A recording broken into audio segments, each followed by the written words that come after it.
Israel ও যুক্তরাষ্ট্রের যৌথ হামলার পর জবাবে মধ্যপ্রাচ্যের বেশ কিছু মার্কিন ঘাঁটিতেও হামলা চালায় ইরান।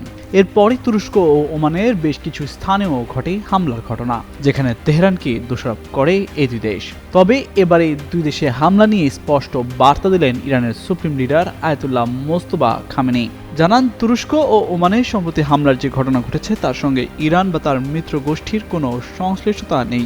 গরমে আরাম নিয়ে হবে না হাহুতাশ, ঘুরলে পরে ওয়ালটন ফ্যান বাতাস আর বাতাস। এটি জানবাদী শত্রুর একটি চক্রান্ত, যারা ফলস ফ্ল্যাগ কৌশল ব্যবহার করে ইরান ও তার প্রতিবেশীদের মধ্যে বিভেদ সৃষ্টি করতে চায়।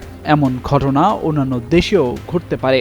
শুক্রবার ঈদ উল ফিতর ও নওরোজ উপলক্ষে দেয়া এক বার্তায় তিনি এ দাবি করেন। চলতি মাসের শুরুতেই বাবা আয়াতুল্লাহ আলী খামেনির উত্তরসূরি হিসেবে দায়িত্ব নেওয়ার পর এটি তার প্রথম নওরোজ ভাষণ। তবে প্রথা ভেঙে ক্যামেরার সামনে না এসে তিনি টেলিগ্রাম চ্যানেলে লিখিত এই বার্তা প্রকাশ করেন। ইরানি জনগণের মধ্যে বিভক্তি তৈরি করতেই যুক্তরাষ্ট্র ও ইসরায়েল যুদ্ধ চাপিয়ে দিয়েছে বলে মন্তব্য করেছেন দেশটির সর্বোচ্চ নেতা আয়াতুল্লাহ মোস্তফা খামেনি। তিনি আরো বলেন, ইসলামের যোদ্ধাদের উল্লেখযোগ্য বিজয়গুলোর জন্য সবাইকে অভিনন্দন জানানো প্রয়োজন। একসঙ্গে তিনি যুক্তরাষ্ট্র ইসরায়েলি আগ্রাসনে প্রাণ হারানো ব্যক্তিদের পরিবার ও স্বজনদের প্রতি সমবেদনা জানান। পাশাপাশি জানুয়ারিতে বিদেশি মদতপুষ্ট অস্থিরতায় ক্ষতিগ্রস্তদের প্রতিও সহমর্মিতা প্রকাশ করেন মোস্তফা খামেনি।